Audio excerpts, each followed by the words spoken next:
Hi guys, good morning. আজি হৈছে কাতি বিহু সেয়াহে মই ৰাতিপুৱাই উঠিছোঁ। ব্ৰাছ কৰাৰ পিছত যাম গা ধুবলৈ। কলগেটটো আমাৰ শেষ হৈছে। মৰ্ণিঙতে ৰ'দ চাওক বহুত বেছি যেন দুপৰীয়া হৈছে।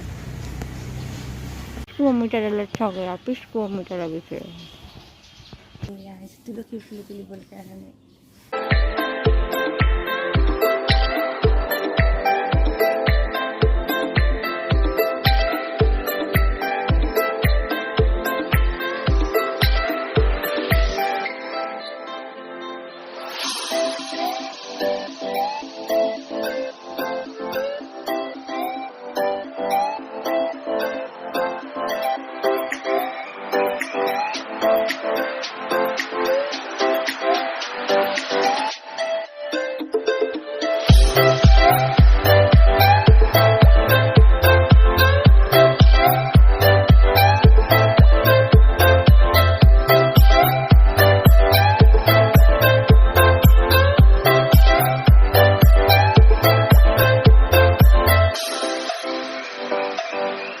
কেম্পাছত ইণ্ডিয়া আৰু পাকিস্তানৰ মেচ চলি আছে। ৰান কৰক আপুনি।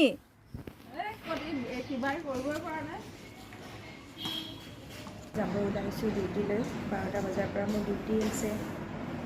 চুলিকেইটা চুচাই কৰাৰ পিছত চুলি কৰিছে আৰু সৰা চুলিকেইটা মই যে সদায় থৈ দিওঁ এটা পলিথিনতকৈ থৈ দিছোঁ, কাৰণ বাটেৰে নিব আহে আৰু টিফিন পাতি ফ্ৰী দিয়ে।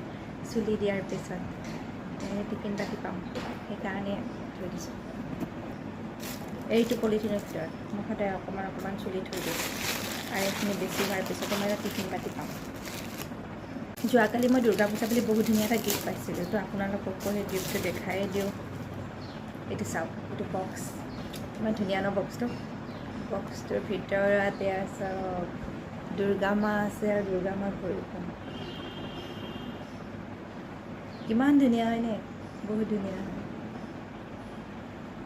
মোৰ বহুত ভাল লাগিলে এই গিফ্টটো। Thank U. পিছত নিয়া মেইন বস্তুটো হৈছে চাৰ্জাৰ, আৰু চাৰ্জাৰ নহ'লে ক'ব নালাগে আৰু আমাৰ তলাটো মাৰি থৈ যাওঁ, নহ'লে চুৰ আহি কিনে সোমাব। আৰু আমাৰ পলিয়ে কাপোৰ ধুই আছে। এইটো পলি ডিউটিত মই ভিডিঅ' বনাই থাকিব নোৱাৰোঁ, কাৰণ ভিডিঅ' যদি বনাই থাকোঁ তেতিয়াহ'লে ডিউটি কৰা নহ'ব। ডিউটিৰ পৰা ৰুম আহি পোৱাতে হৈ গ'ল মোৰ ৰাতি, আৰু ৰাতিখন মই চাতি জ্বলাইছোঁ তুলসীৰ গুৰত দিবলৈ। তাৰপিছত তুলসীৰ গুৰত চাতি লগাবলৈ লৈছোঁ, কাৰণ আহোঁতেতো দেৰি হৈ গ'ল, সেইবাবে এতিয়া লগাবলৈ লৈছোঁ মই। আৰু ভিডিঅ'টো এতিয়া সমাপ্ত কৰোঁ, পিছত লগ পাম।